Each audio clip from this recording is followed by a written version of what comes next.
ఇది ఇజ్రాయిల్లోని డిమోరా అరబ్ అనే ప్రాంతాల్లో 2 క్షిపణుల దాడి. వరుసగా 2 క్షిపణులు కూడా ఈ నివాసాలు, అలాగే డిమోరా అనే ప్రాంతంలో ఈ ఇజ్రాయిల్కి చెందినటువంటి అణుకేంద్రం ఉంది.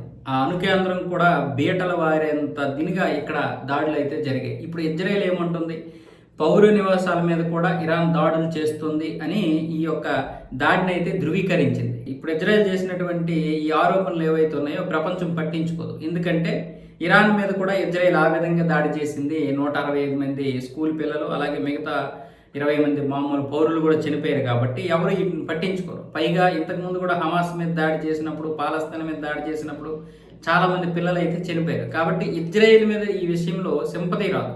ఇజ్రాయెల్ కూడా సింపతి కోరుకోదు. జస్ట్ మా మీద కూడా ఇరాన్ ఈ విధంగానే దాడి చేసిందే అని రేపు చూపించుకోవడం కోసం ఈ యొక్క దీన్ని అయితే ధృవీకరిస్తుంది. 100 మందికి పైగానే ఇక్కడ గాయపడ్డారు. అనేక మంది ఆసుపత్రికి అయితే వెళ్ళారు. ఇక్కడ 10 నుంచి 11 మంది చనిపోయే అవకాశాలు కూడా కనిపిస్తున్నాయి.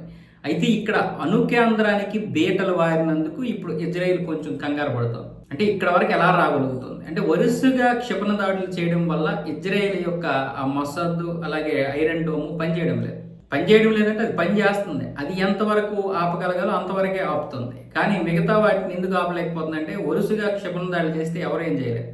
అంతెందుకు F-35 ఇరాన్ యొక్క రాడార్ వ్యవస్థకి దొరికిపోయింది. అది రష్యా ఇచ్చిందా, చైనా ఇచ్చిందా పక్కన పెట్టండి. ఇరాన్కి చెందినటువంటి ఆ రాడార్ వ్యవస్థ పట్టుకుందా లేదా, దాడి చేసిందా లేదా.